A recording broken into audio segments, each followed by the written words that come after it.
Et je me suis dit non, en fait, si tu n'es pas morte, c'est que tu as peut-être une mission sur Terre. Et cette mission, c'est que tu vas vivre pour ceux qui partent trop tôt. C'est vraiment une renaissance. Déjà, on fait connaissance avec quelque chose qu'on ne connaît pas, qui s'appelle le souffle. Ça aussi, ça fait partie de la vie. C'est pas parce qu'on est malade que la vie s'arrête. Donc, c'est pas parce que je suis malade que je n'ai pas le droit d'être coquette, que je n'ai pas le droit de séduire.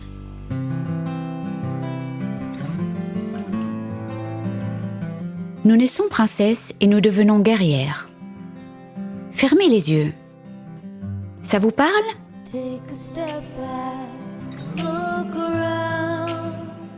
Bonjour, je suis Delphine Rémy et je vous accueille sur le podcast Naître princesse, devenir guerrière.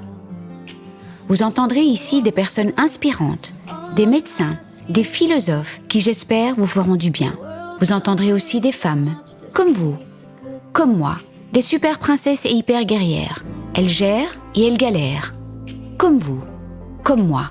Elles s'écroulent parfois et elles se relèvent.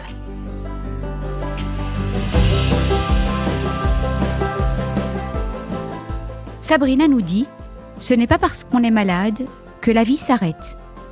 J'ai envie de vous lire la 4e de couverture de son livre qui s'appelle « Je devais mourir à 7 ans ».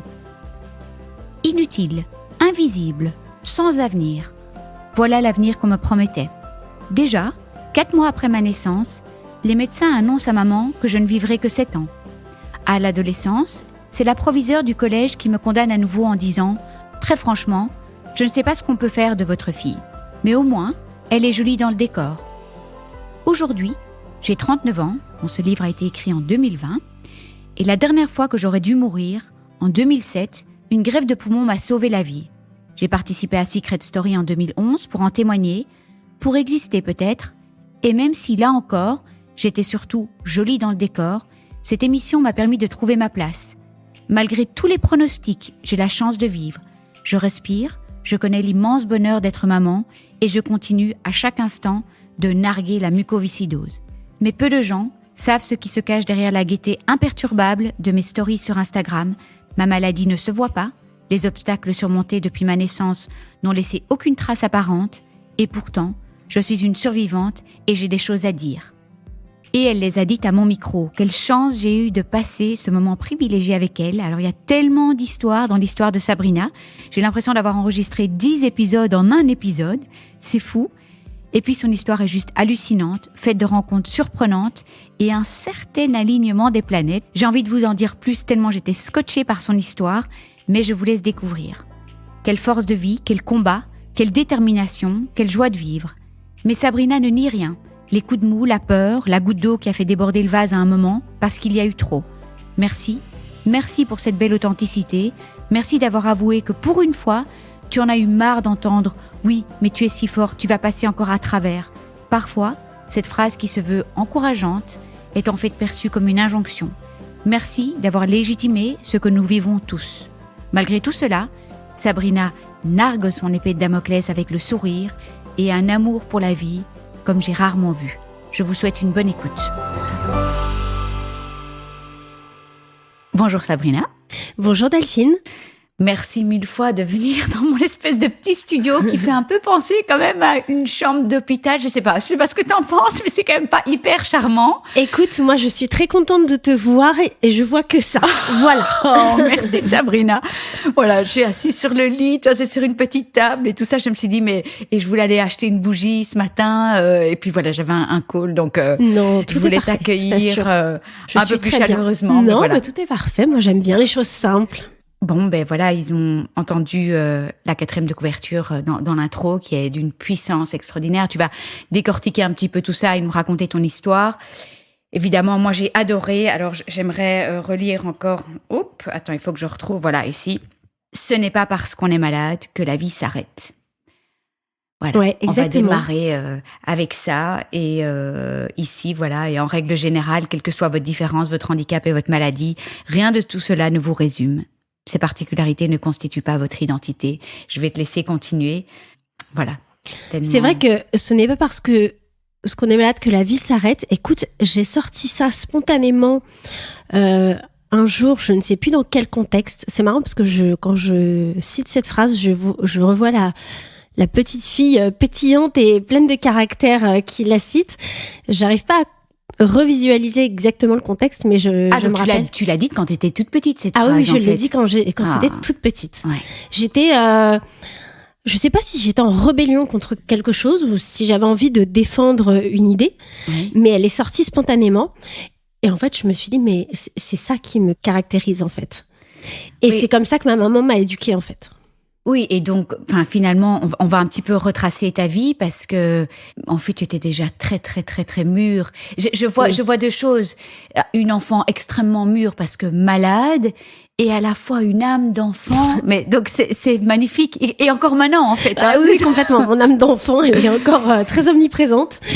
Voilà. Et qu'est-ce que tu veux nous raconter, en fait, si tu retraces un petit peu ta vie et ce qui s'est passé? Et puis, c'est bien de nous informer sur la mucoviscidose parce qu'on a des idées encore. Enfin, moi, je suis plutôt une vieille, donc la mucoviscidose, on n'en guérissait pas, quoi. En fait, on n'en guérit pas d'ailleurs. Hein. Tu dis, ça se soigne, mais on en mourait très jeune.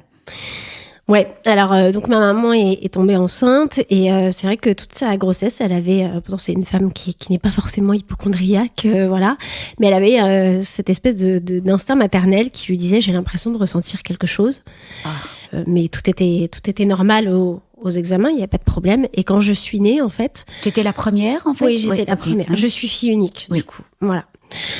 Et quand je suis née, donc je suis née à 2,3 kg, ce qui n'est pas non plus catastrophique. Non, je suis en train de te dire une bêtise. 2,4 kg, je crois. 2,3 kg, c'est mon fils. Tu vois, Et voilà, mais dès les premiers instants, ma maman s'est dit, il y a quelque chose. Donc après, on est rentré à la maison. Et au bout de 15 jours, en fait, elle avait cet instinct qui la quittait pas trop. Tu n'avais pas eu la petite prise de sang, la petite goutte Et non, parce que, en fait, le test de Guthrie est automatique et proposé depuis 2000. Ah, ok. Parce que c'est moi qui ai fait le reportage en plus, donc je me rappelle très bien. Et voilà, et moi je suis née en 1981, donc puis voilà, puis en 1981, la mucoviscidose, c'était très flou pour les gens. Les gens avaient tendance à confondre avec la mononucléose ou la tuberculose. Donc on est sur deux salles, deux ambiances, mais pas la bonne. Voilà. Sabrina. Non mais c'est ça, moi je rigole vachement parce qu'il y a de quoi rire finalement, rire jaune.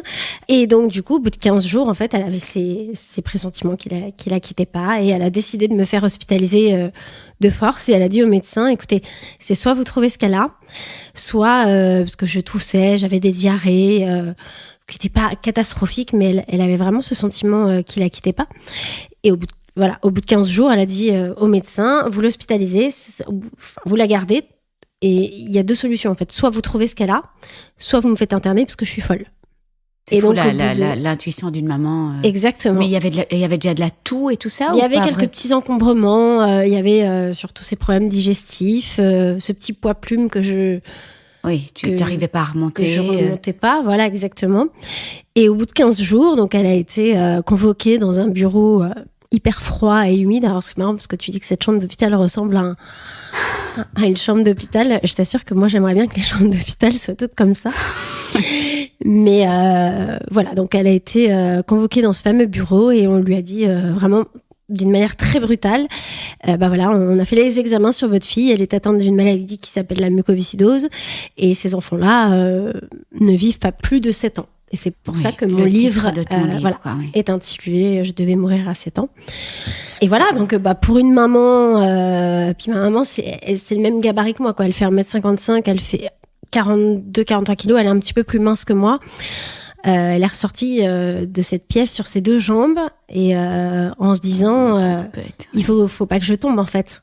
On vient de t'annoncer que ton enfant va mourir. Quel enfer. Oui. Est malade, voilà.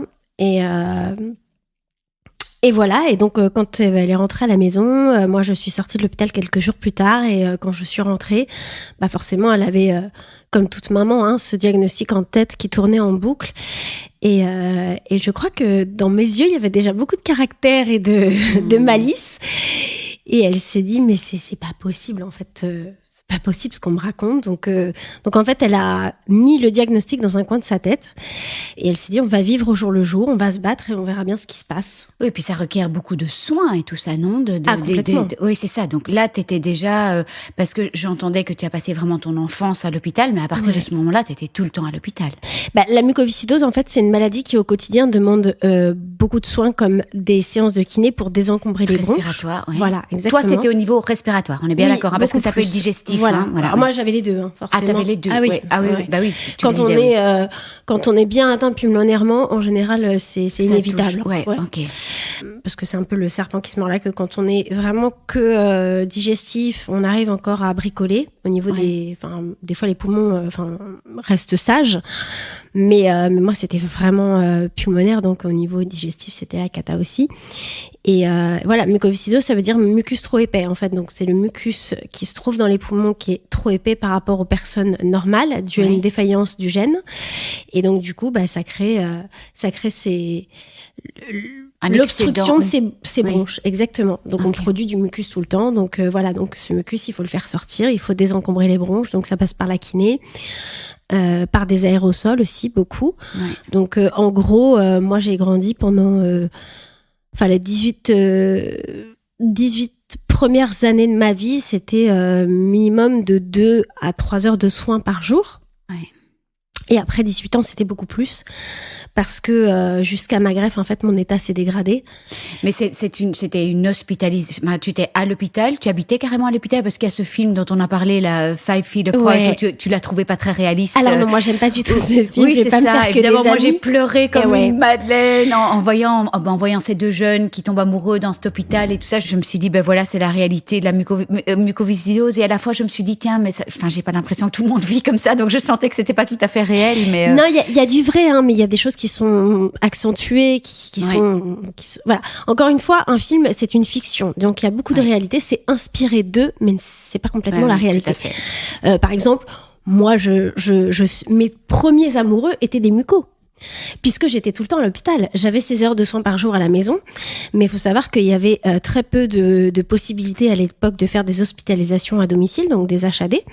Donc moi, j'étais à l'hôpital pratiquement 15 jours tous les 2 mois et demi, pour 15 jours en fait. Ah oui, donc tu dormais à l'hôpital, quoi. Ah oui, je dormais à l'hôpital, oui. J'étais hospitalisée très souvent, ce qui fait que j'ai eu une scolarité catastrophique. Parce que j'étais jamais à l'école. Parce que quand la maladie te tombe dessus, entre les vacances scolaires et les moments où la maladie frappe hors vacances scolaires, finalement t'es pas beaucoup à l'école. Et les moments où t'es fatigué. Donc c'est vrai que là-dessus j'ai une scolarité chaotique. Mes copains étaient à 90% que des patients en fait. Donc soit muco, soit d'autres pathologies. J'ai grandi avec d'autres pathologies aussi comme la maladie de Crohn. Et pour en revenir au film, mes premiers amoureux c'était des mucos. Et voilà, on va peut-être pas passer en revue vraiment toutes ces années d'un point de vue médical, mais plutôt d'un point de vue humain.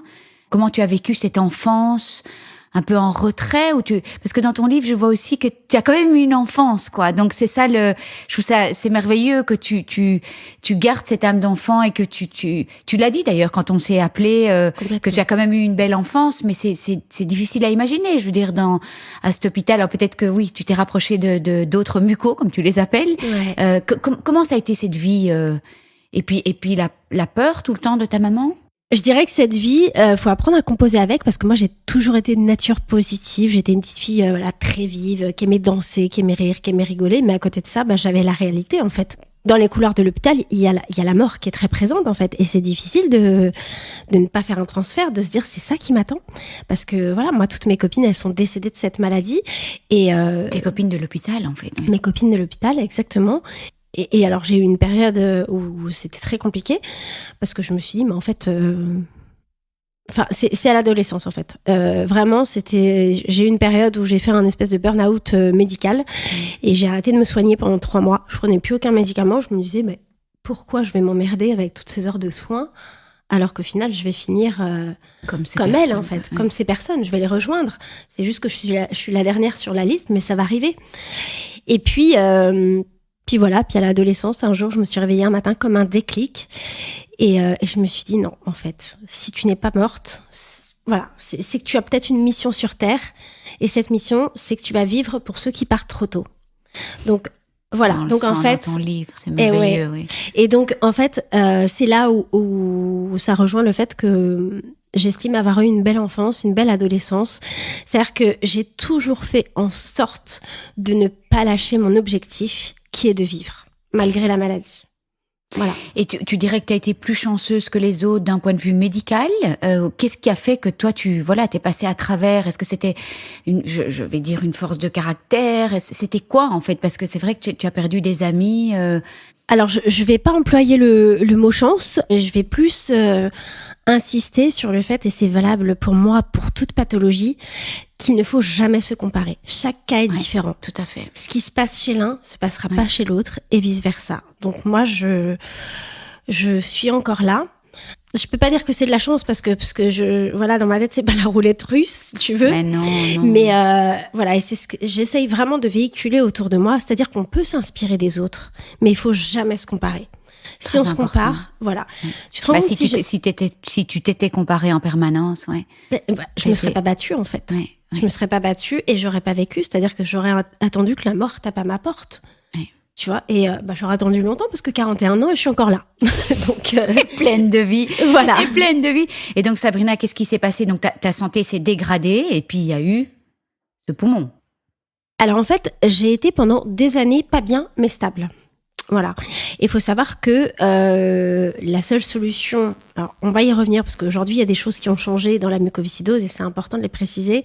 Et là où c'est important pour moi, c'est parce que je veux vraiment que les gens soient bien renseignés parce que c'est pas encore le cas aujourd'hui et il peut y avoir des amalgames qui sont assez dramatiques pour certains patients. C'était important pour moi aussi que tu en parles. En fait, je trouve que c'est important que tout le monde sache. Complètement. C'est de la culture générale et c'est important de savoir, quoi. Donc en fait, à l'époque, la seule solution de survie restait la greffe. Mais la greffe des poumons, ça reste un geste incertain, ça reste une opération lourde. Et il faut savoir que, encore une fois, on reprend la phrase de chaque cas est différent. C'est-à-dire que tous les corps ne sont pas forcément habilités à supporter une greffe. C'est-à-dire qu'il peut y avoir un rejet à tout moment et à n'importe quel stade, en fait. Ça peut être au bout d'1 an, au bout de 5 ans, au bout de 10 ans, au bout de 20 ans. Aujourd'hui, il y a des patients qui vont à 25 ans de greffe des poumons. Donc voilà. Donc on estime qu'on inscrit un patient sur une liste de greffe quand son pronostic vital est engagé à plus ou moins court terme. Oui. Voilà. Parce qu'encore une fois, il n'y a pas beaucoup de donneurs. Il n'y a pas beaucoup d'organes, donc c'est compliqué. Donc en fait, toute mon adolescence, j'ai été stable et je suis tombée enceinte à l'âge de 22 ans de mon fils. J'ai eu une grossesse qui s'est merveilleusement bien passée, mais voilà, j'ai eu cette grossesse aussi à un moment de ma vie où j'étais pas non plus super bien, donc c'était un risque à prendre. Moi, je savais que c'était maintenant, mais voilà, le rythme de vie d'une maman, plus la mucoviscidose, plus mon état qui était pas au top, au fur et à mesure des mois, je me suis dégradée. Ouais. Et là, il a fallu m'inscrire sur cette liste d'attente qui n'était vraiment pas évidente comme décision à prendre pour moi. Mais c'était la seule issue? C'était la seule issue. Sauf que moi, en fait, la plupart de mes amies qui étaient décédées auparavant, soit elles avaient des greffes qui n'avaient pas marché, soit elles n'avaient pas eu d'organes. Donc j'avais développé un espèce de déni. Je m'étais dit non, c'est hors de question. Moi, j'attendrai qu'il y ait des nouveaux traitements qui puissent soigner la mucoviscidose. Sauf que forcément, ça ne s'est pas passé comme ça. J'ai pas eu cette chance pour le coup. Et surtout, j'étais maman. Oui. Donc voilà, ça change la donne. C'est-à-dire que là, je décidais pas égoïstement, je décidais pour deux. Oui. Et mon fils n'avait pas demandé à ce que sa maman, en tout cas, essaye pas tout ce qui était possible pour rester en vie, pour s'occuper de son petit garçon qui a aujourd'hui 19 ans. Oui, magnifique. Et donc là, tu t'es inscrite, on t'a inscrite sur cette liste. Et donc, c'était à 23, 24 ans, quelque chose 26 ans. Alors, 26 j'ai toujours un problème avec les dates, mais j'ai été inscrite le 1er janvier 2007. Donc, tu avais 26 ans. Voilà, 26 ans. Et j'ai été greffée dans la nuit du 9 au 10 novembre 2007. Donc, j'ai attendu 11 mois. Mais là, ta santé s'était fort dégradée à ce moment-là. Ah, complètement. C'est-à-dire que je pesais 39 kilos. Je respirais avec un respirateur artificiel presque 24 heures sur 24. J'étais sous oxygène depuis des mois. J'avais complètement coupé le fil de ma vie sociale parce que je ne pouvais plus sortir. Donc, j'avais Ta vie s'est arrêtée un petit peu. Ma vie s'est arrêtée complètement. Avec un enfant. Avec un enfant, voilà. C'était mon moteur, en fait, au quotidien. C'est-à-dire que j'arrivais encore un petit peu à me lever le matin, à le préparer pour aller à l'école. Mais c'est vrai que l'entourage m'a beaucoup aidée parce que les activités, je pouvais plus les mener, en fait. C'est-à-dire que c'est mes copines qui, le week-end, le prenaient pour le sortir, l'emmenaient au cinéma, l'emmenaient dans des parcs d'attractions. Tu étais maman solo ? Oui, alors je me suis séparée du papa à l'âge des 3 ans de mon fils, il me semble, si ma mémoire est bonne. Et c'est vrai que quelques mois plus tard, j'avais rencontré quelqu'un. Et en fait, c'est parti d'un truc très bête. Au moment du premier bisou, parce que c'était un garçon que j'aimais beaucoup depuis longtemps, et au moment du premier bisou, en fait, on était allongés. Et j'ai senti, parce que j'étais déjà dans une période qui était critique, oui. J'ai senti que je m'étouffais, en fait, parce que j'avais pas de souffle. Je pouvais pas rester allongée à plat, tu vois, c'est des détails tout bêtes, hein. Ce bisou était très agréable, mais suite à ça, en fait, quand j'ai senti ce que j'ai ressenti, c'était comme un message qui a traversé mon corps. Je me suis dit, non, c'est pas maintenant. Tu n'as pas les épaules solides pour repartir dans une histoire d'amour. Tu as une mission, c'est sauver ta vie, en fait. Waouh. Voilà, c'est rester en vie. Donc en fait, ce garçon, je lui ai même pas donné d'explication. Je crois que je l'ai un peu vexé. Je pense que j'étais très maladroite. Je crois que je lui ai fait comprendre que ça m'avait pas plu du tout, plutôt que d'être honnête avec lui en lui disant, écoute, au niveau de ma santé, c'est pas possible en fait. Oui. Voilà, je veux dire, j'ai plus possession de mon corps. J'ai plus possession de moi. Si tu veux, c'est même pas une question de douter de mon pouvoir de séduction, etc. C'est juste que quand tu t'étouffes en fait. Tu vois ? Et puis là, c'était une question de survie, quoi. Non, mais complètement. Voilà. Oui. Et donc effectivement, j'ai mené toute cette greffe toute seule avec ma famille et mes amis. Ouais. L'entourage, quand même. L'entourage. Alors, c'est pareil, l'entourage, j'étais très sélecte. Certains de mes amis m'en ont voulu parce que, si tu veux, j'acceptais pas qu'on me voie dégradée, en fait. Je laissais très peu de personnes rentrer dans mon cercle très très privé, même des gens que j'aimais profondément, mais je voulais pas voir dans leurs yeux de l'inquiétude, voilà. Et donc j'ai mis des barrières en fait. Alors attention, je me suis pas, j'étais pas dans un moment de déprime. Je baissais pas les bras, je me raccrochais à des plaisirs simples que j'aimais faire. J'étais plus bonne à rien, je pouvais plus sortir, etc. Mais voilà, je le raconte d'ailleurs dans mon livre. J'avais des plaisirs tout simples. Des fois, c'était juste être assise sur un banc à regarder les oiseaux, les arbres, aller manger une crêpe, tu vois. Parce que pareil, j'étais sous oxygène, donc je voulais pas que tout le monde me voie sous oxygène. J'aimais bien. Tu as jamais perdu espoir, Sabrina, pendant toute cette période un peu critique avant d'attendre ce poumon ? Alors, je réfléchis avant de te répondre comme il faut. Écoute, non. C'est-à-dire que les premiers mois, j'ai eu très très peur parce que encore une fois, c'est quelque chose que je ne désirais pas. J'attendais l'espoir en fait. J'attendais qu'on nous dise, ça y est, on a un truc pour la mucoviscidose pour faire reculer la maladie, peut-être pas pour guérir, mais il y a quelque chose qui va vous soulager, qui vous permettra d'attendre et qui fera que vous ne passerez pas par cette greffe. C'est rester en vie en fait. C'est rester en vie, voilà. Ouais. Et non, alors les 3 premiers mois, parce que quand t'es mis sur liste d'attente de greffe, tu dois laisser ton portable allumé H24. Et les 3 premiers mois, mais c'est absolument horrible en fait. Dès qu'il y a un appel sur le portable, mais t'as un électrochoc. Ah, tu penses que c'est ça, évidemment. Donc exactement. C'est genre l'espoir qui sonne, quoi. Exactement. Donc, alors moi, c'est vrai que je suis une fille qui suis un petit peu folle, tu vois. Moi, j'adore quand mes copines m'appellent à 2h du matin pour me raconter leurs histoires. Je sais pas si elles ont eu un date ou si elles étaient en soirée. Tu vois, je suis pas quelqu'un de jalouse. Moi, j'avais besoin qu'on me fasse rentrer de la vie dans la maison, tu vois. Oui. Ou une copine qui m'appelle, qui était un peu pompette, qui chante au téléphone. Moi, j'adore, en fait. Je dis une copine comme ça peut être des potes. Mais c'est mignon, comme tu dis, faire rentrer de la vie dans la maladie. Moi, quand j'étais pendant mes chimios, je demandais tout le temps à toutes les copines d'envoyer des photos de vacances et de tout ça. On a besoin. Il n'y avait pas d'envie du tout. C'était donnez-moi du rêve, quoi. Ouais, c'est ça. Je me disais, mais ce que tu racontes, je vais revivre, tu vois. Et en fait, j'ai très vite un petit peu coupé court à ce délire-là parce qu'en fait, il fallait que je me repose un peu la nuit. Et à chaque fois que mon téléphone sonnait la nuit, je pouvais pas me réveiller et faire une crise cardiaque à chaque fois. En fait, c'était pas possible. Tu pensais que c'était chaque fois ça, Voilà. évidemment. Donc je disais à mes copines, tous mes proches, je me rappelle, j'avais envoyé un message groupé, j'avais dit surtout entre 9h et 23h, vous pouvez m'appeler. Mais entre 23h et 9h du matin, plus personne ne m'appelle en fait. Alors, il n'y a pas de protocole pour la greffe. On peut être appelé à 14h. Mais 14h, j'estime que j'étais quand même réveillée et que l'impact n'est pas le même quand le téléphone il sonne. Et il faut rentrer à l'hôpital tout de suite en fait. Oui.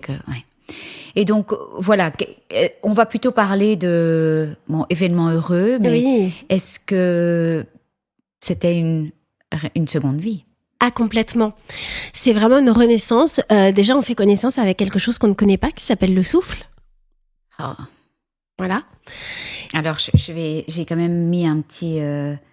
ici, dans ton livre, tout le monde devrait avoir conscience que le souffle est une richesse magique et inestimable. Mais complètement. Complètement. Tu vois, il y a... faut pas m'aventurer sur ce sujet parce que ça va durer des heures. mais sans souffle, tu ne peux rien faire, en fait. Moi, je m'étais coupé les cheveux au carré parce que je pouvais plus me coiffer. Rien que de me coiffer, c'était un effort et j'avais pas de souffle pour le faire. Tu vois ? Et donc, marcher, monter des escaliers. Exactement. Et tu sais, il y a un débat qui est assez affolant où il y a une fermeture d'esprit sur le handicap invisible et notamment les places handicapées, où c'est vrai que toutes ces maladies qui ne se voient pas, où les gens jugent parce que tu es debout et que tu te gares sur une place handicapée, les gens n'imaginent pas à quel point ceux qui jugent quand tu n'as pas de souffle, mais même mettre ton frein à main, c'est un effort en fait. Et quand tu descends de ta voiture... Tu as déjà eu des parce que je sais que tu as montré sur Instagram ta carte et c'est... Complètement. Mais c'est super que tu en parles parce que je vois que c'est vraiment partout sur les réseaux de revendiquer et des remarques que les gens reçoivent. Mais enfin, mais t'es super bien habillée, qu'est-ce que tu fous là sur cette place ? Tu as déjà eu des réflexions comme ça ? Mais bien sûr. Et ça n'arrêtera jamais. En fait, je crois qu'il y a mais c'est bien que un problème définitif avec ce panneau. C'est-à-dire qu'en France, on est un peu bête et discipliné. Les gens s'arrêtent à ce panneau du fauteuil roulant. Oui.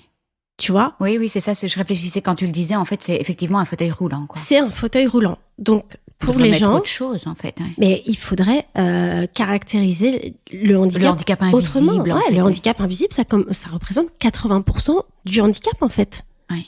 C'est énorme. Et les gens ne veulent pas entendre que sous prétexte que tu es debout, que tu marches un peu, que tu n'es pas en souffrance. Moi, je suis une femme indépendante. J'ai fait grandir mon fils avec une maman solo. Et donc, du coup, la plupart du temps, je fais mes courses seule.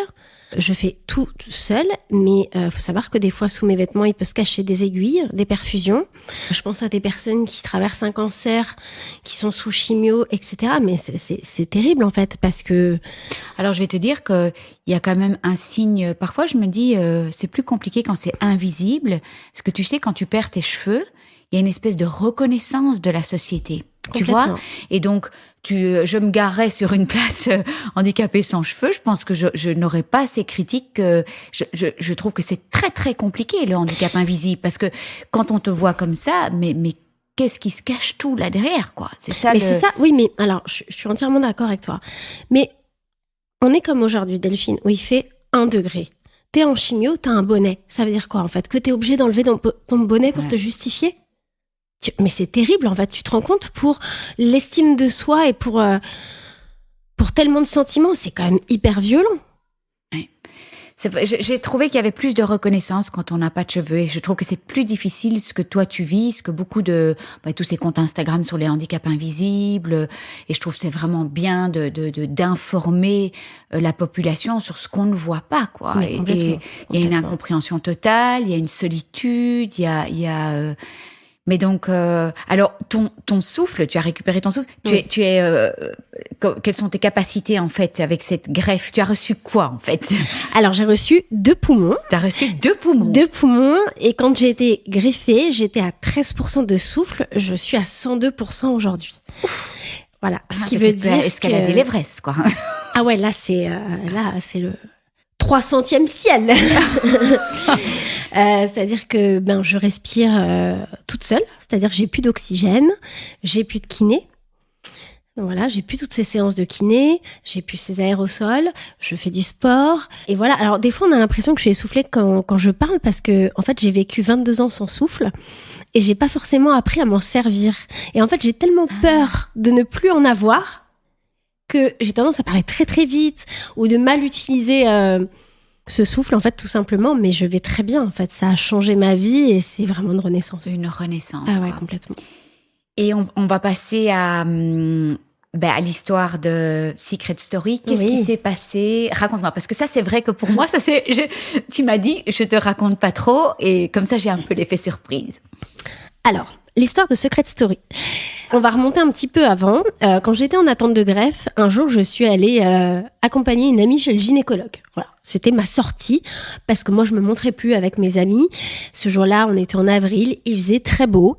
Et donc, elle me dit, viens avec moi chez le gynécologue, c'est sur les champs, tu verras du paysage et tout. Moi, j'étais trop contente. On aurait dit qu'elle m'emmenait à Euro Disney, juste, je sortais de mon quotidien avec ma bouteille avec ma bouteille d'oxygène.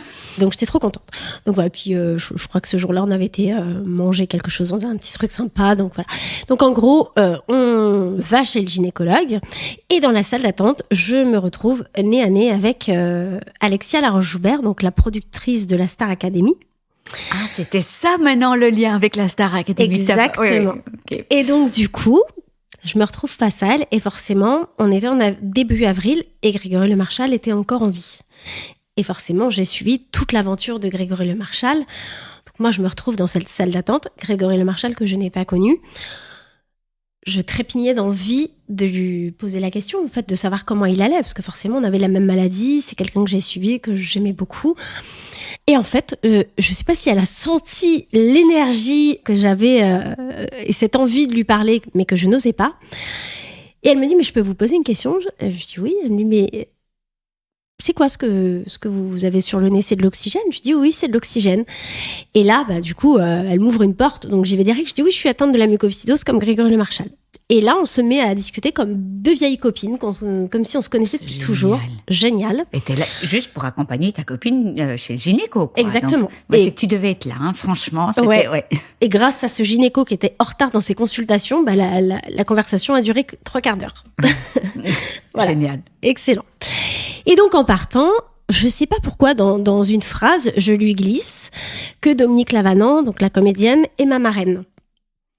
Et à l'époque, sur TF1, il y avait la série Sœurthérèse.com avec Dominique Lavanant et Martin Lamotte qui était diffusée. Je te précise ça parce que c'est important pour la suite. Et donc, on se quitte. Malheureusement, 3 semaines après, Grégory Le Marchal décède. Ouais. Et c'est vrai que ce jour-là, dans cette salle d'attente, quand je lui ai dit « Comment va Grégory ?», elle me dit « Mais il va très bien, il prépare son 2e album ».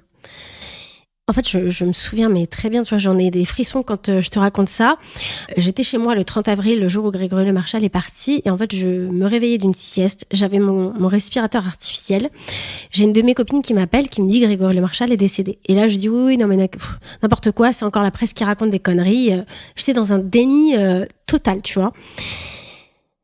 Et donc, j'apprends que finalement c'est vrai. Donc là, forcément, électrochoc, parce que il y a forcément ce sentiment qui est maladroit, vraiment, qui me traverse, qui me dit, mais c'est moi qui aurais dû partir, c'est pas lui, c'est moi qui vais mal, en fait. Et après, tu te dis, lui, il est en pleine carrière, il s'éclate, c'est injuste, en fait. Bon, après, je me suis reprise et j'ai ressenti souvent par des malades, hein, quand les proches, pourquoi est-ce qu'elle est partie et pas moi Exactement. Ouais, et alors qu'il ne faut pas penser comme ça. C'est altruiste, hein, cette pensée. Enfin, je veux dire, tu dis c'est maladroit, mais c'est généreux. C'est généreux. Ouais. Et donc, du coup, Alexia Laroche-Joubert a percuté et s'est dit, mince, elle a repensé à cette conversation et elle s'est dit, il faut que je retrouve cette fille. Que je m'excuse en fait, parce que je lui ai dit qu'il allait bien et elle savait que moi j'allais mal et du coup il allait peut-être bien 3 semaines avant en fait. Et ça devenait compliqué, mais oui, il était voilà. Et donc du coup, elle appelle la production de Sœurthérèse.com, elle rentre en contact avec ma marraine. Voilà l'histoire. Voilà.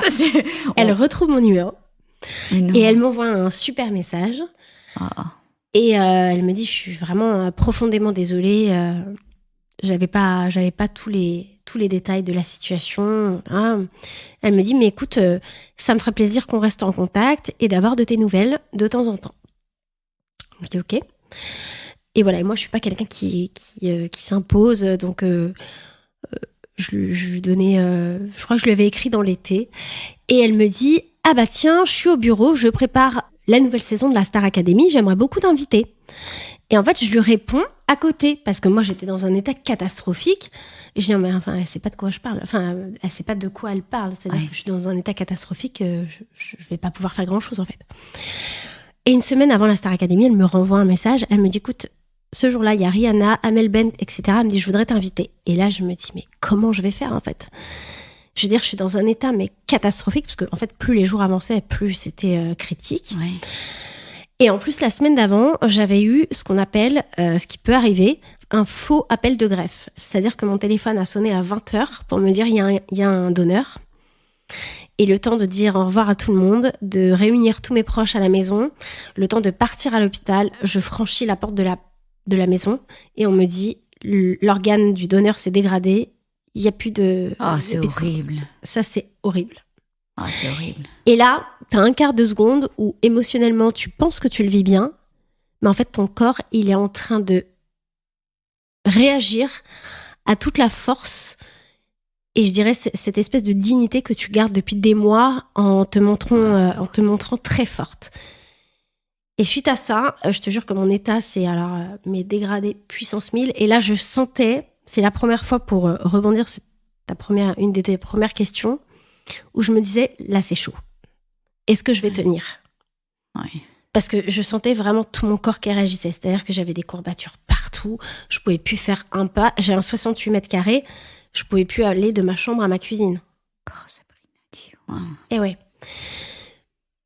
Et donc, c'est là où je me suis dit, waouh. Et donc, Alexia m'envoie ce fameux message, je voudrais t'inviter. Et ça devait quand même te faire plaisir. Mais complètement. Ouais, ça m'a sorti c'est un rêve. Mais complètement. En plus, moi, j'étais très fan de Rihanna. Voilà, donc je me suis dit, waouh. Je me suis dit, je ne peux pas louper ça. Je déplacerai l'hôpital à la Seine-Saint-Denis s'il faut. Je t'imagine bien. Voilà, mais il est hors de question. Trouve un système, quoi. Oui. Mais complètement. Et donc là, je parle avec mes proches. Comment on fait, quoi ? Oui. Comment on fait ? Et je parle avec ma marraine, je lui dis, écoute, il faut se démerder, mais je veux y aller, en fait. Elle me dit, mais en fait, de quoi t'as besoin ? Je dis, j'ai besoin de 2 choses. 3 choses.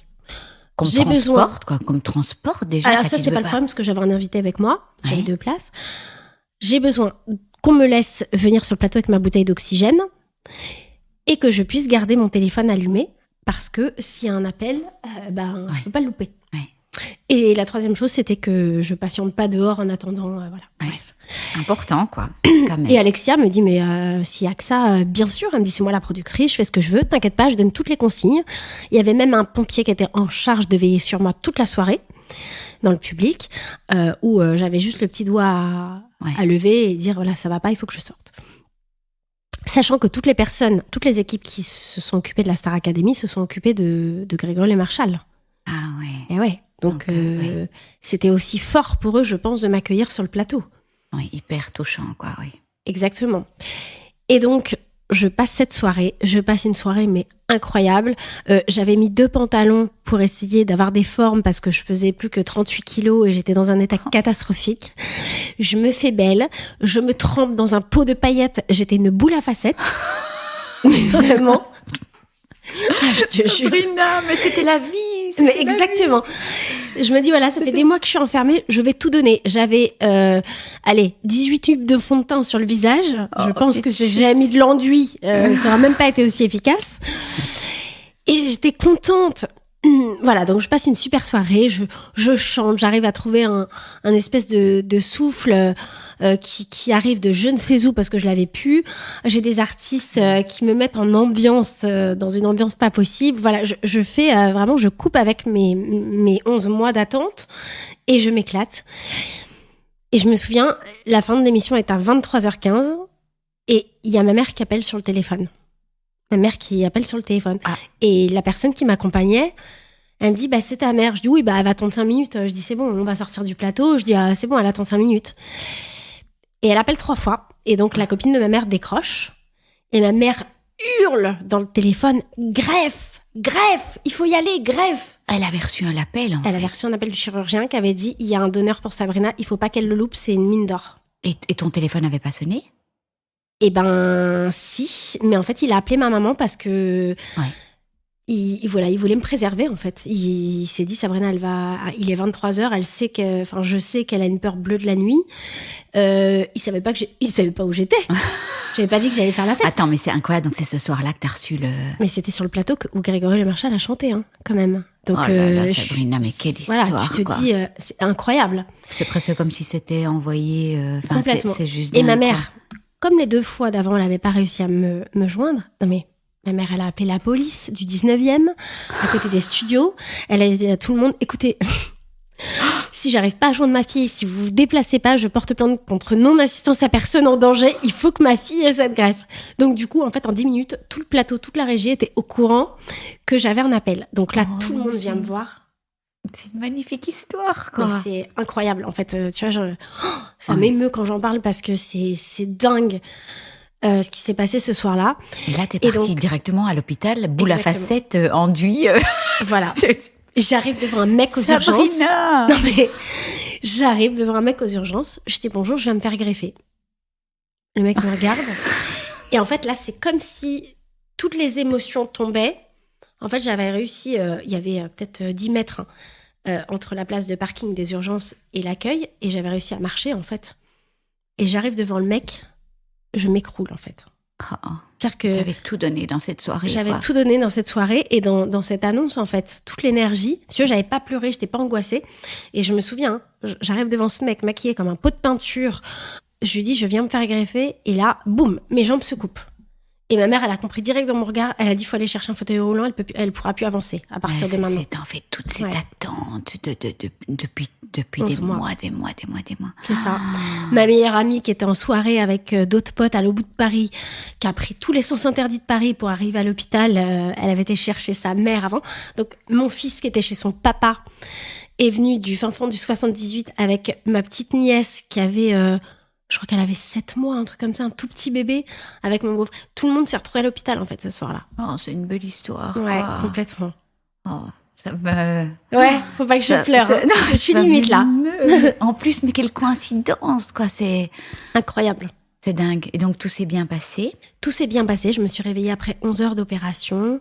J'ai fait 3 semaines de Ouais, j'ai fait 3 semaines d'hospitalisation. Voilà, 3 jours de réa, 3 semaines d'hospitalisation et je suis ressortie avec cette nouvelle vie, ce nouveau souffle. Sabrina, c'est extraordinaire. Alors, Secret Story, après, Secret non? Story. Parce qu'on continue. Oh, mais je suis ravie Secret que tu m'aies Story. gardé cette surprise, en fait, ouais. de... Waouh, c'est génial. Et donc, quand on fait une émission de télé... Voilà, on garde un petit peu votre dossier dans les petits papiers. Ouais. Et en 2011, en fait, on m'a contacté pour Secret Story. Et puis c'était une histoire absolument exceptionnelle, évidemment, voilà. Qu'il fallait que ça ressorte, quoi. Ouais, mais alors c'était vraiment assez fragile de véhiculer un message dans ce genre d'émission. Parce qu'il y a du positif et du négatif. Déjà, si c'était l'heure d'aujourd'hui, je l'aurais pas fait, parce que la télé-réalité a beaucoup changé. Oui. Et que, il y a encore des émissions qui sont très good vibes, hein, comme le retour de la Star Academy, The Voice, etc. Mais il y a eu un tournant il y a 2-3 ans dans la télé-réalité qui était un peu plus violente, un peu plus trash. Donc là, ça aurait été compliqué de véhiculer ce genre de message. Mais à l'époque, Secret Story, c'était vraiment une belle émission qui a toujours marché. Mais tu étais invitée pour raconter ton histoire.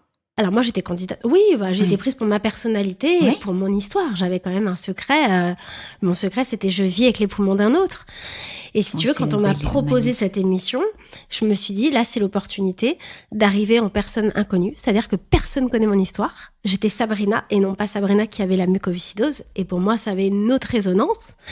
Et c'était un petit peu la colonie de vacances que j'avais jamais vécue, en fait. Alors on disait oui, il y a un double discours sur la télé-réalité. Non, mais tu vas pas aller dans cette émission, c'est n'importe quoi.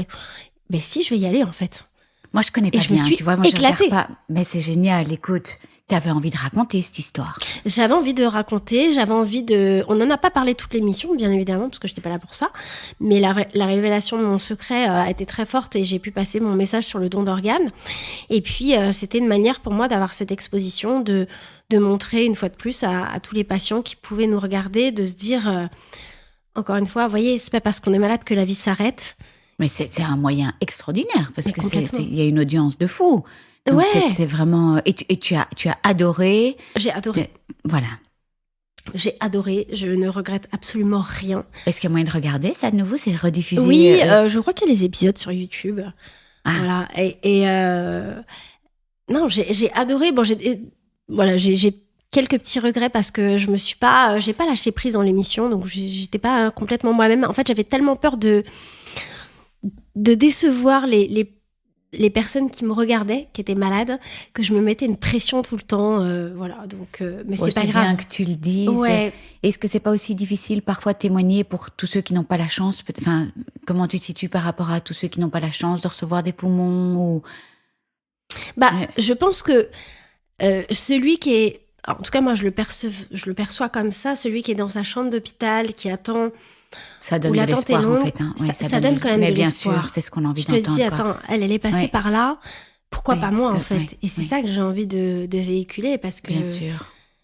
Que parfois, ça peut être très long, et il y a toujours quelque chose qui arrive auquel on ne s'attend pas, en fait.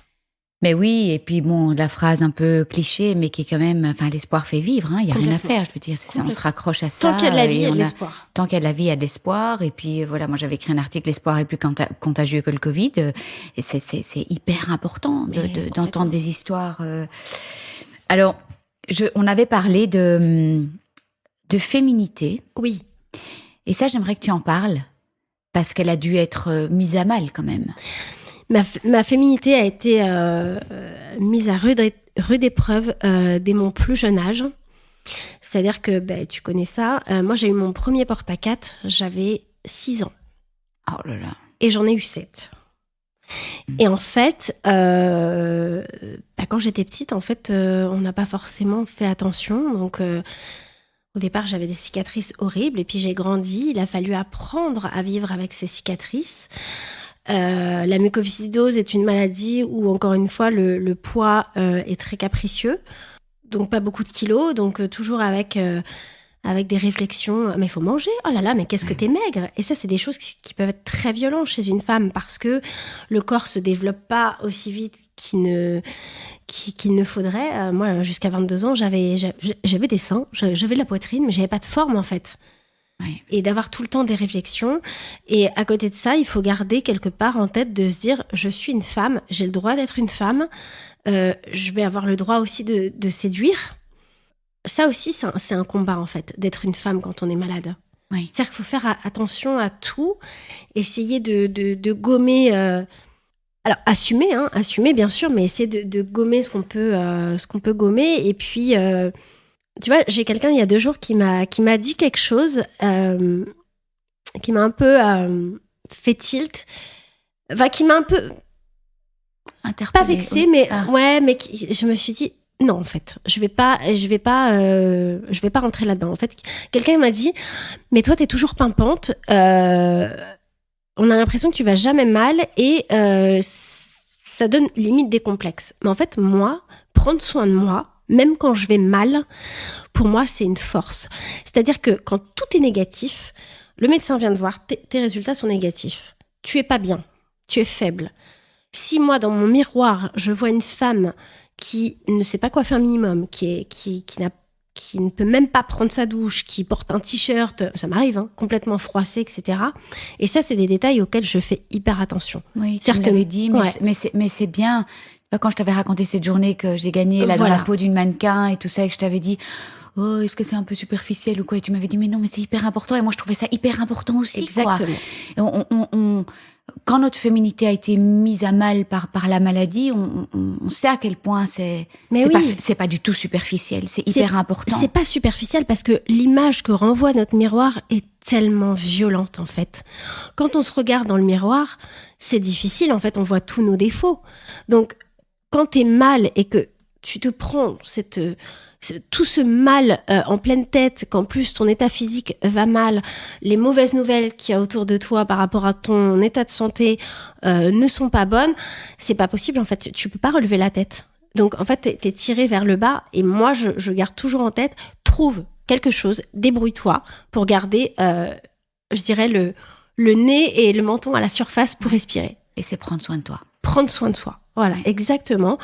Et puis voilà, puis encore une fois, tu vois, ça aussi, ça fait partie de la vie. C'est pas parce qu'on est malade que la vie s'arrête. Donc, c'est pas parce que je suis malade que je n'ai pas le droit d'être coquette, que je n'ai pas le droit de séduire, que je n'ai pas le droit de me sentir bien, que, tu sais, moi, toute mon adolescence, je portais des mini-jupes, mais je camouflais, j'avais des tuyaux partout sous mes pulls. Mais j'allais en boîte de nuit avec des perfusions sous mes, tu vois. Mais voilà, encore une fois, je me raccroche à la vie. Je me disais, non, ok, il y a ça, mais on va composer avec. Et on va garder en tête qu'on est une femme, qu'on n'est pas un robot, et qu'on a le droit de se sentir belle. Et il n'y a rien de superficiel, il n'y a rien de... Oui, tu m'avais dit peut-être que certaines personnes peuvent croire que certains posts sur Instagram sont superficiels, mais exactement. Non, mais il y a réellement tout un... Il y a un travail. D'exprimer cette féminité malgré la maladie. Quoi. Exactement. Oui. À quoi ça m'avancerait toute la journée de dire... Bon, alors j'aime pas parce que je suis trop mince. Bah là, j'ai des cicatrices.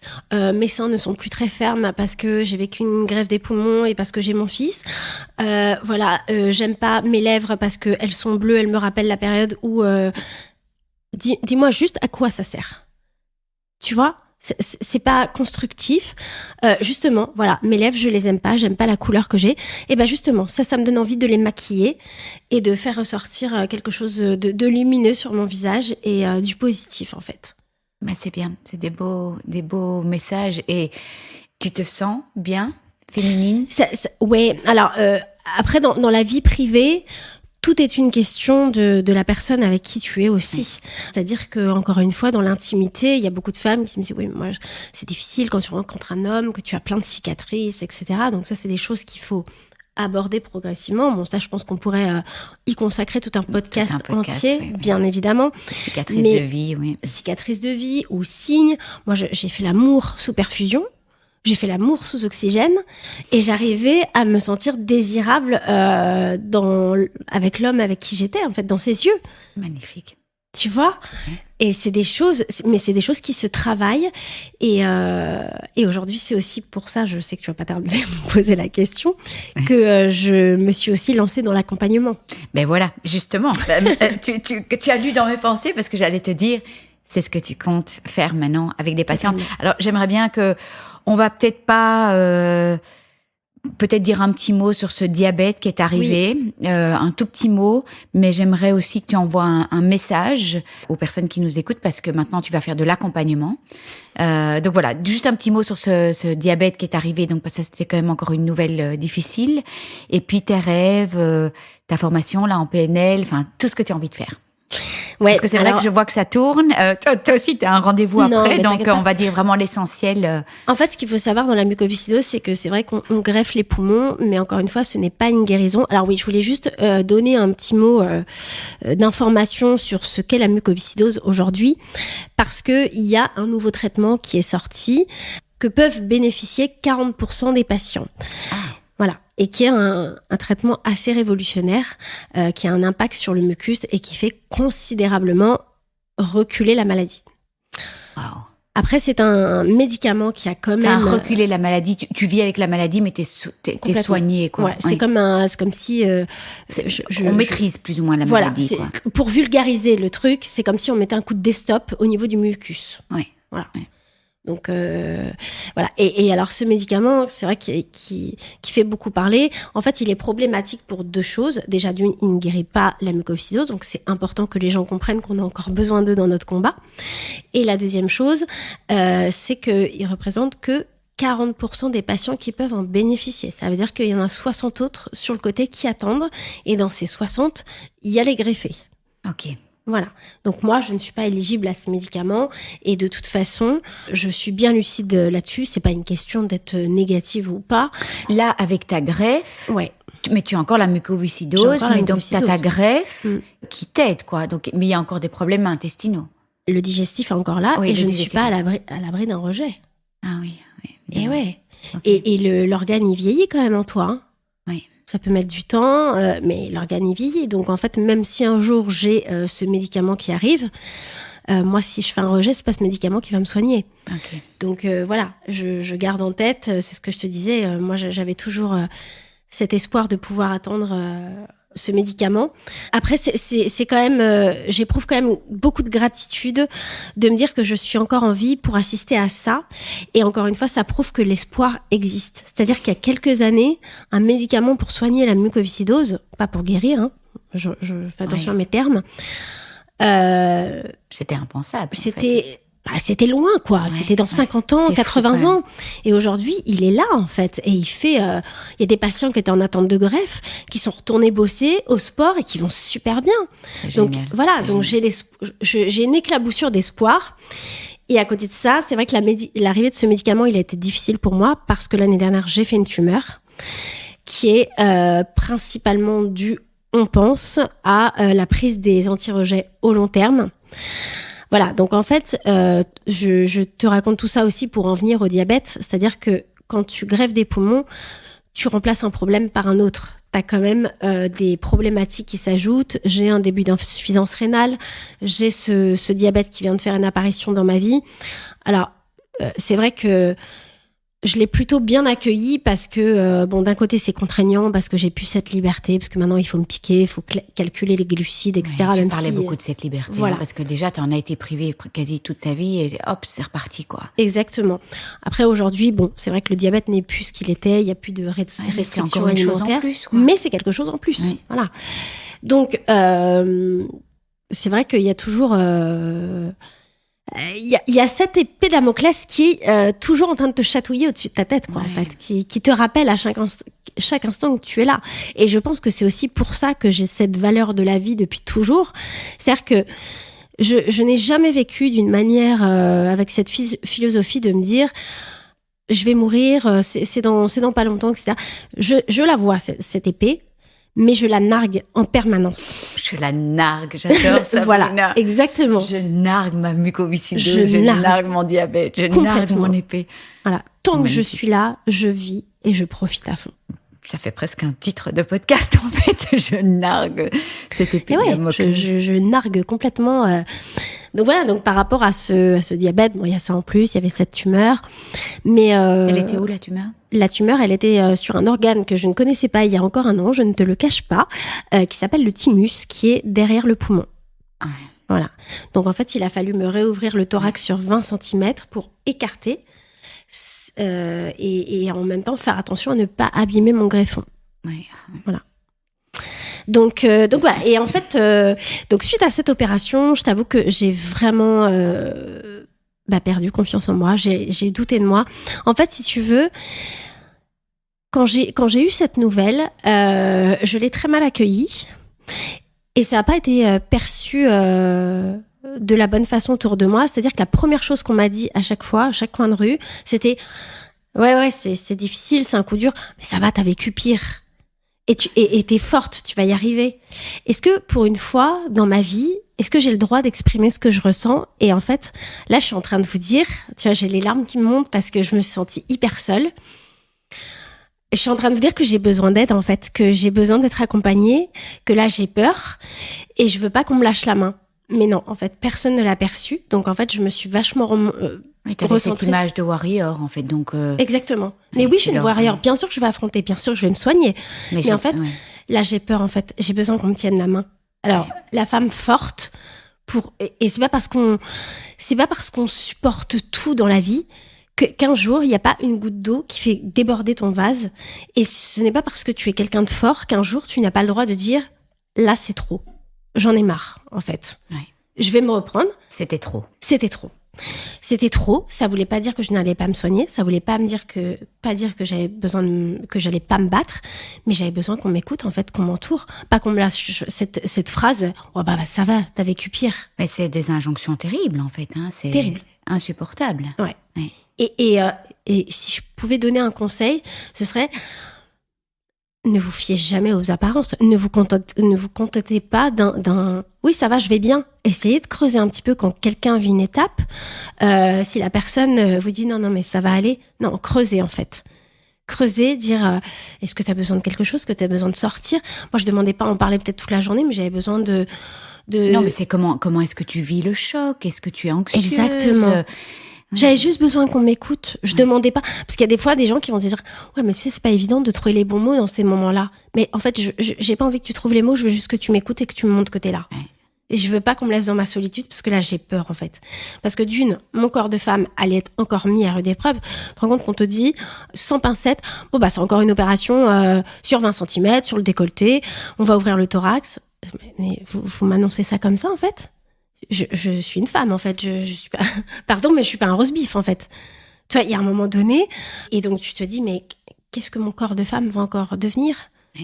Tu vois, et donc vachement magnifique cette vidéo que tu avais montrée là pour la journée. C'est parce que j'ai eu envie de montrer qu'aujourd'hui, ça c'était un clin d'œil à ma chirurgienne qui m'a vachement écoutée pour le coup. Je lui ai dit attention docteur, écoutez-moi. Pardon, c'est superficiel comme discours, mais je dis cette cicatrice, j'en ai peur. Alors il y en a qui vont dire c'est en plein dans le décolleté quoi. En plein dans le décolleté. Ouais. Alors il y a des gens qui me disaient non mais on va t'enlever une tumeur. Le principal, c'est qu'elle soit pas cancéreuse. Mais bien évidemment. Mais on est sur deux niveaux de conversation. Qu'elle soit cancéreuse ou non, je vais l'avoir cette cicatrice. Donc j'ai quand même mon mot à dire. J'ai le droit d'exprimer mes inquiétudes. Même si elle est cancéreuse. Non, mais j'entends aussi que c'est une accumulation. C'est beaucoup trop. C'est trop. C'était trop.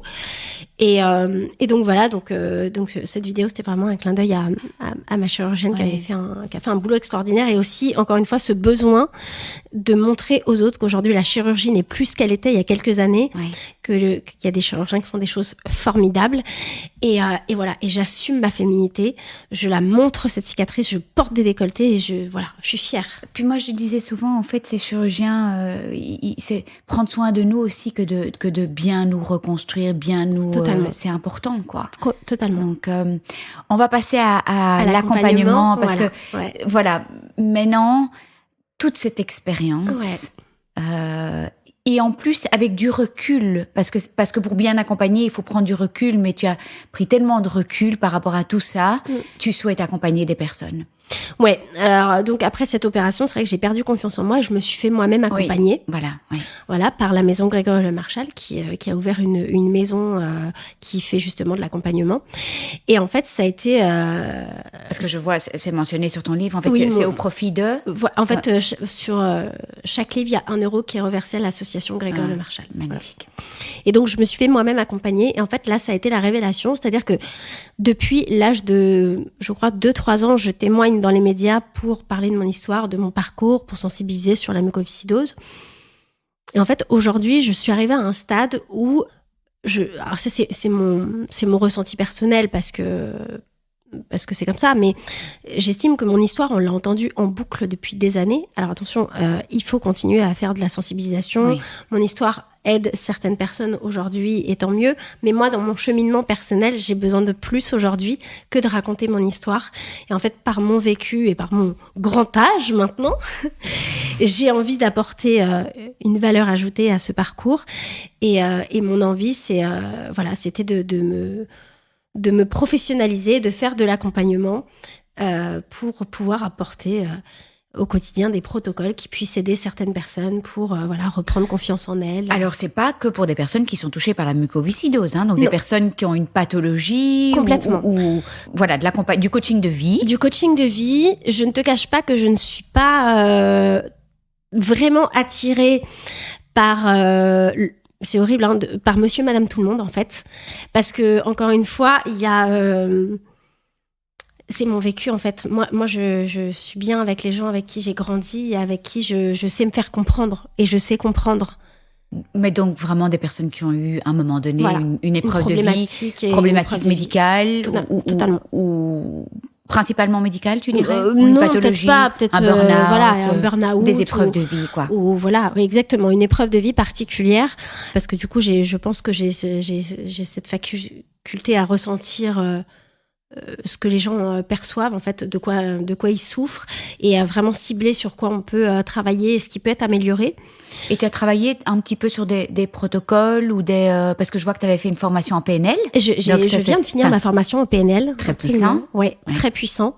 Qui m'a moi-même aidée, parce que tu peux pas faire de l'accompagnement si toi-même tu n'es pas au clair dans ta psychologie, je dirais.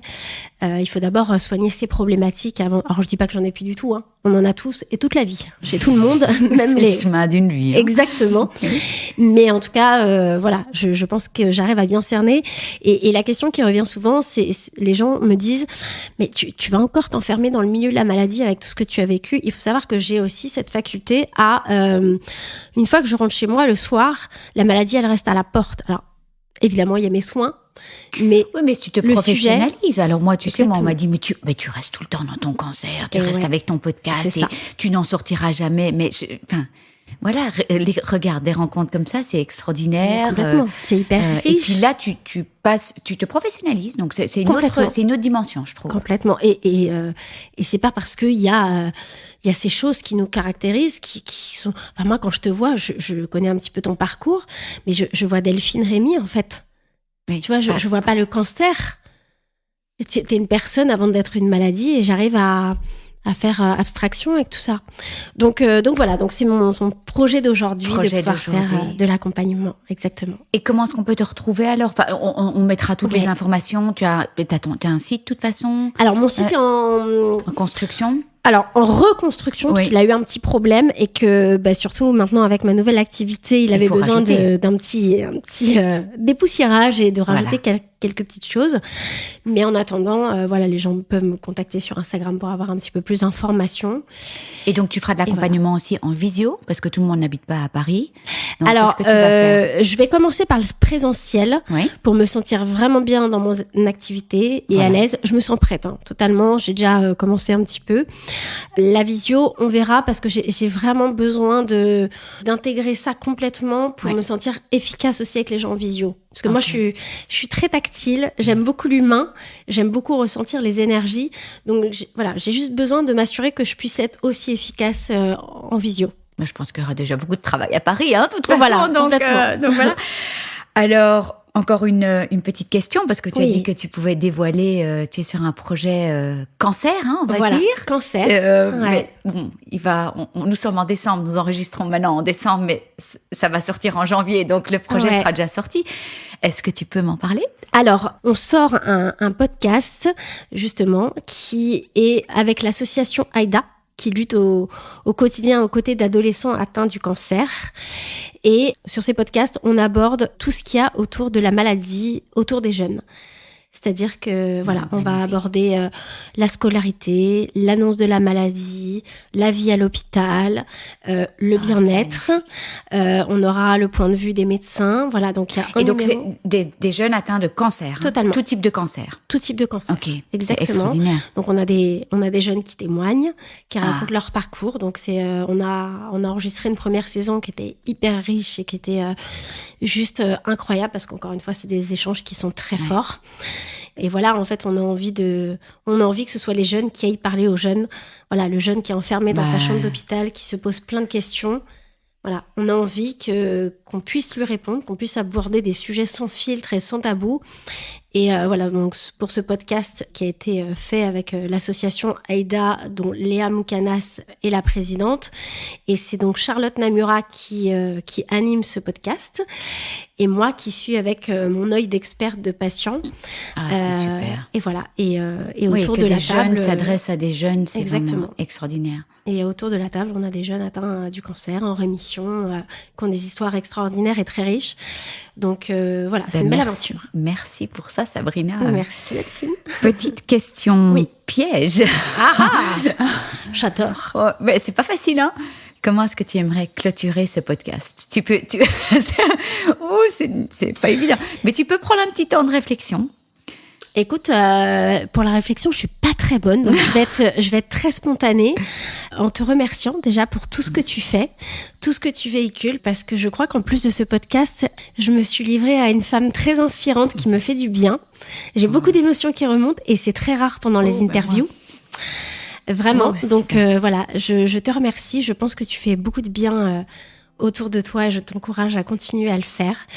Et pour tous ceux qui nous écoutent, voilà, je suis personne et je n'ai pas la prétention de dire que je peux apporter quoi que ce soit, mais juste pour ceux qui luttent contre la maladie, encore une fois, je vais vous sortir ma petite formule, mais n'oubliez jamais que c'est pas parce qu'on est malade que la vie s'arrête. Je pense que c'est une magnifique manière de conclure. Alors, on a les yeux un petit peu humides, mais merci pour ce beau moment de partage. J'ai hâte de poster tout ça. Alors, c'est toujours le bonheur parce que moi, je repasse l'épisode dans mes oreilles, tu vois, quand je le travaille. Donc, je repasse ce moment magique avec toi. Et vraiment, merci d'être venu jusque chez moi ici. Avec grand plaisir. Et moi, j'aime beaucoup cette chambre d'hôtel. Merci mille fois, Sabrina. À bientôt, Delphine. Je vous remercie de tout cœur de nous avoir écoutés. N'oubliez pas de vous abonner si vous souhaitez recevoir les notifications des prochains épisodes. Et puis, si vous avez apprécié cet épisode, ça me ferait vraiment très plaisir que vous me laissiez une bonne note, comme à l'école, 5 étoiles, et peut-être même un commentaire ou un partage sur les réseaux sociaux. Parce que c'est grâce à vos étoiles, vos commentaires, vos partages que le podcast pourra aider plus de femmes encore, et c'est tout ce que je souhaite.